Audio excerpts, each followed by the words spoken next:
Manajemen konstruksi dan tahap pelaksanaan konstruksi Sanimas reguler.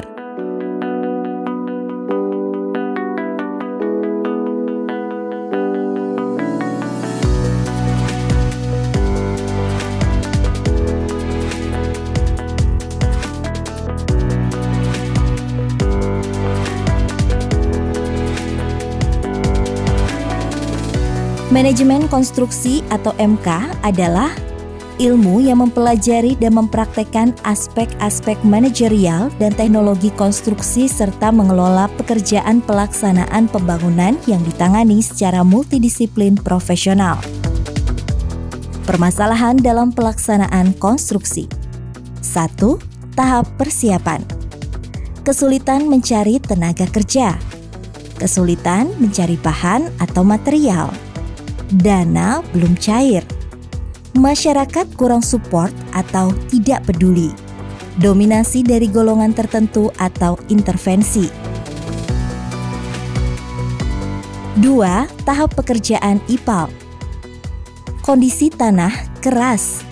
Kondisi tanah gembur atau longsor. Kondisi tanah berair atau dirawa. Kesulitan media filter. 3. Tahap pekerjaan perpipaan dan bangunan pelengkap. Elevasi tidak sesuai rencana pelayanan. Terjadi perubahan jalur pipa karena ada penolakan warga atau tidak ada lahan. Jalur pipa ketemu sungai atau saluran. Tidak ada lahan untuk grease trap dan bak kontrol. Tujuan utama pengendalian dan pengawasan atau DALWAS.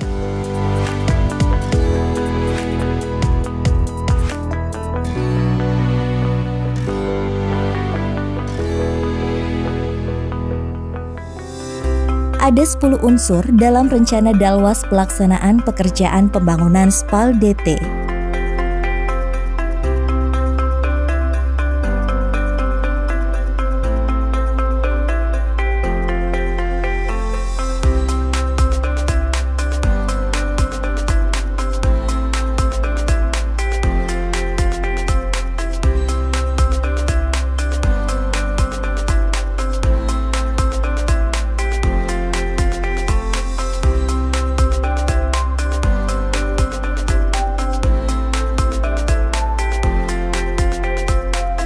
Manajemen tenaga kerja.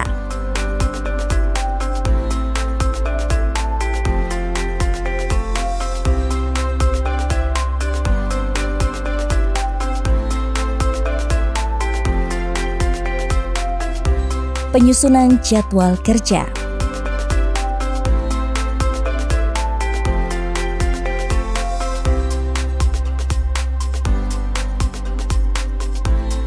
Membaca gambar.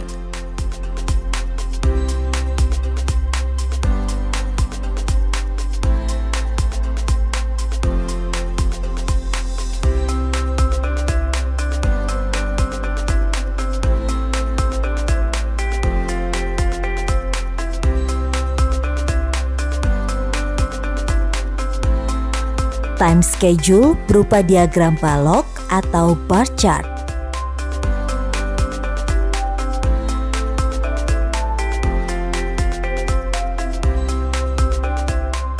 Kurva S.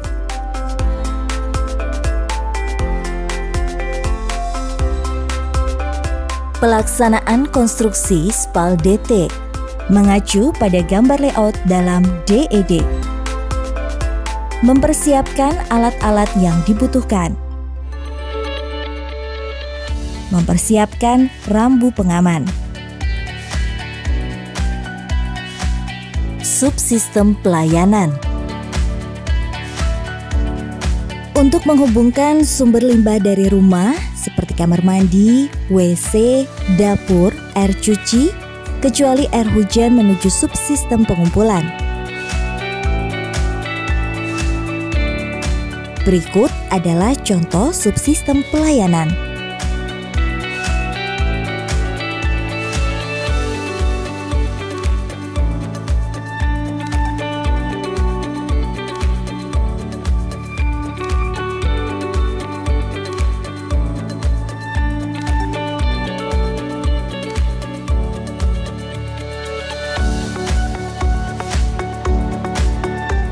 Subsistem pengumpulan.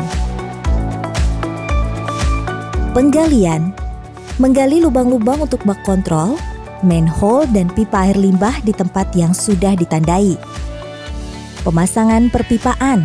Pasang pipa air limbah di galian yang sudah disiapkan. 1. Hamparkan dan padatkan pasir setebal 10 cm di dasar galian sebagai materi landasan pipa. 2. Pasang benang atau patok penanda di atas galian pipa sesuai kemiringan pipa yang diinginkan. 3. Letakkan batang pipa mulai dari lokasi bak kontrol hilir ke arah hulunya sesuai kemiringannya. Pastikan spigot agar selalu menghadap arah hulu. 4.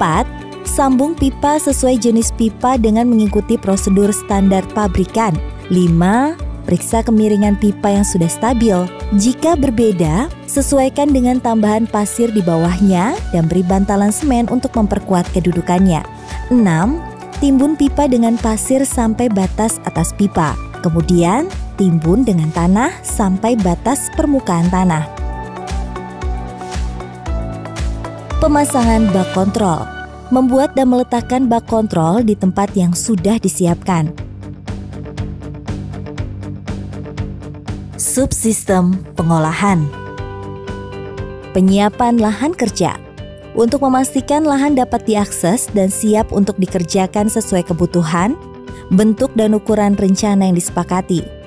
Pembersihan lahan kerja.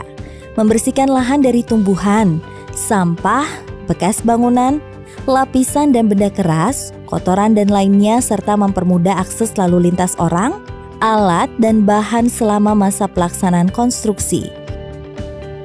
Pengukuran. Memperoleh titik-titik posisi dan ketinggian acuan bangunan sesuai titik referensi dan denah rencana yang disepakati. Pemasangan papan patokan. Memberikan acuan fisik berupa papan patokan atau bowplank terkait titik-titik posisi dan pel ketinggian bangunan untuk mengarahkan konstruksi fisik bangunan. Pekerjaan galian. Memastikan adanya lubang galian berukuran memadai untuk pembangunan pondasi, bangunan ipal, perpipaan, dan saluran di tempat serta sesuai bentuk yang sudah ditentukan. 1. Penyiapan galian. 2. Galian pondasi. 3. Galian tangki. 4. Pengamanan. Penyiapan galian.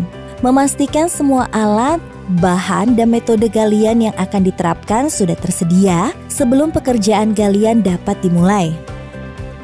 Galian pondasi.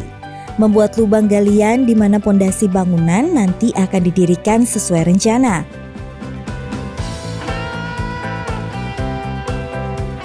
Galian ipal. Membuat lubang galian besar di mana tangki-tangki pengolahan nanti akan didirikan sesuai rencana. Pengamanan. Untuk memastikan pekerjaan galian tidak membahayakan bagi pekerja maupun penduduk sekitar, serta tidak mengganggu keutuhan bangunan yang didirikan nanti. Pekerjaan pembesian. 1. Pembesian sesuai dengan gambar kerja baik dimensi besi dan jarak antar besi. 2. Ujung besi harus diberi hak atau bengkok dengan sudut minimal 45 derajat. 3. Dalam pemasangan besi harus memenuhi persyaratan yang diizinkan. Lihat gambar. 4. Untuk menjaga selimut beton, dipasang beton tahu atau beton decking dengan tinggi sekitar 2-3 cm. 5. Untuk menjaga jarak lapisan 1 dan lapisan 2 dipasang T-bar.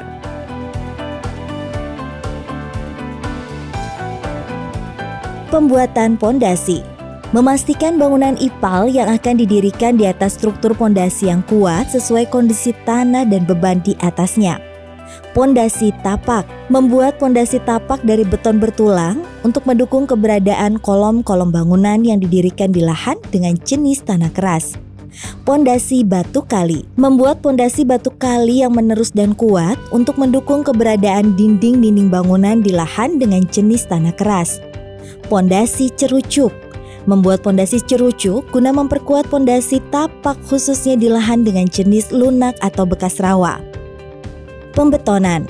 Memastikan terbuatnya kolom, balok, pelat, penutup lubang, dan boks beton yang cukup kuat untuk menahan beban rencana dan tahan lama.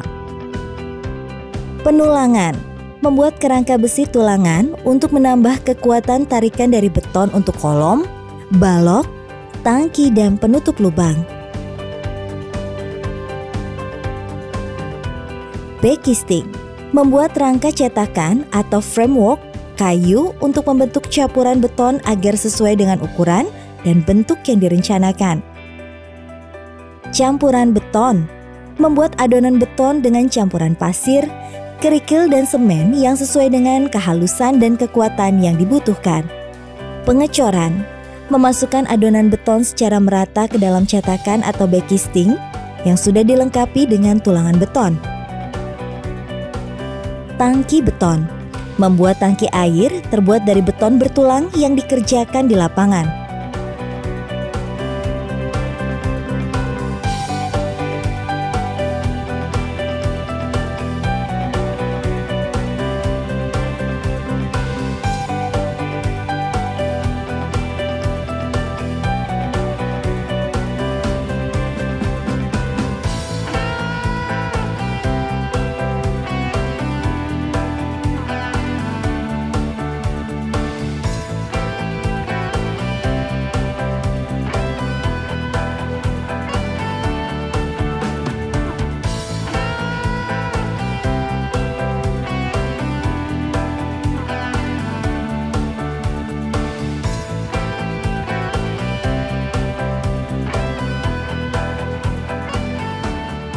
Water stop. PVC water stop digunakan untuk sambungan konstruksi dan sambungan menerus beton dengan masing-masing ukuran serta bentuk yang berbeda-beda sesuai dengan kebutuhan konstruksi yang diizinkan. Water stop adalah mengandung bahan yang fleksibel dan elastisitas melekat sangat baik serta ketahanan terhadap bahan kimia dan tekanan air. Digunakan untuk sambungan antara beton lantai, dinding dengan lantai, dan untuk sambungan menerus beton. Beton decking.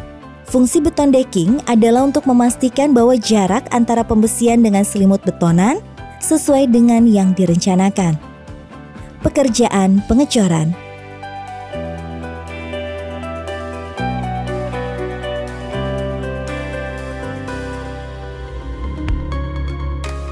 Bahan-bahan penyusun beton.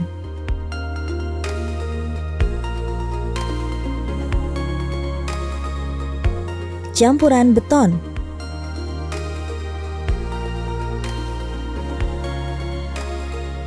Air campuran beton. Air yang digunakan untuk campuran beton adalah air bersih. Air harus bebas dari bahan-bahan yang merugikan beton, seperti sulfat, minyak, dan sebagainya. Air selokan, air sisa industri tidak boleh digunakan. Penggunaan air. Banyaknya air yang digunakan tergantung dari mobilitas dan pengerjaan beton yang diinginkan.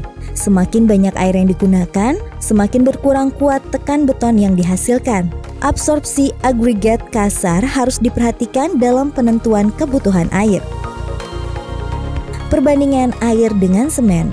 Perbandingan air dengan semen agar beton dapat mudah dikerjakan adalah 0,4 sampai dengan 0,7. Sisa air yang tidak ikut bereaksi dengan semen dalam adukan beton akan menguap, membentuk pori-pori di dalam beton yang dapat mengurangi kerapatan dan kekuatan beton. Mengaduk beton tanpa beton molen.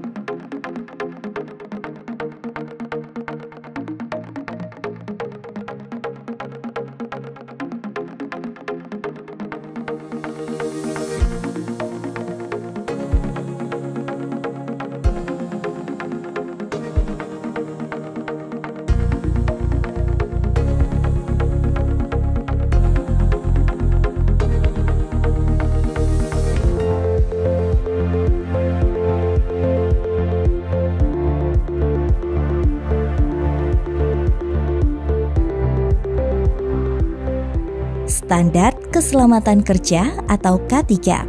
Hal-hal yang harus diperhatikan di dalam K3. 1. Rambu-rambu dan terkait pengendalian resiko lainnya. 2. Alat pelindung diri atau APD seperti sarung tangan, helm, dan sepatu. 3. Fasilitas sarana kesehatan. 4. Asuransi keselamatan kerja. Mekanisme penerapan SOP pencegahan COVID-19 dalam pelaksanaan konstruksi IBM bidang sanitasi. Mekanisme penerapan Standard Operating Procedure atau SOP untuk mencegah COVID-19 pada tahap pelaksanaan konstruksi berlaku untuk semua pihak yang terlibat dalam program, khususnya pada pelaksanaan pekerjaan di lapangan tanpa terkecuali. SOP penerapan pencegahan COVID-19 yang harus dilakukan adalah sebagai berikut. Cek kondisi kesehatan pekerja maupun pihak yang terlibat sebelum dan yang akan meninggalkan lokasi konstruksi. Apabila terdapat gejala batuk, bersin dan radang disertai dengan sesak nafas, segera konsultasikan ke dokter atau rumah sakit. Cek suhu tubuh pekerja maupun pihak yang terlibat. Suhu tubuh sampai dengan 37,3 diperbolehkan untuk terlibat dalam proses pelaksanaan konstruksi. Pembatasan jarak dan jumlah pekerja di lokasi konstruksi. Menyiapkan sarana dan prasarana cuci tangan yang dilengkapi dengan sabun cuci tangan. Seluruh pekerja dan yang terlibat di lokasi konstruksi selalu dihimbau untuk rajin mencuci tangan dengan sabun dan air mengalir. Membersihkan diri dengan menyemprotkan disinfektan ke pakaian, sepatu atau alas kaki sebelum masuk dan meninggalkan lokasi konstruksi. Perlengkapan APD wajib digunakan saat berada di lokasi kegiatan. Untuk pelaksanaan kegiatan peribadatan, masing-masing wajib membawa perlengkapan sendiri.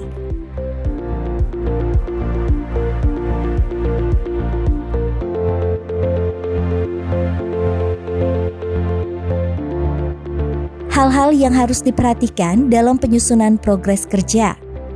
1. Laporan progres fisik 0%, 25%, 50%, 70%, dan 100%. 2. Laporan progres keuangan KSM. 3. Laporan visualisasi atau dokumentasi.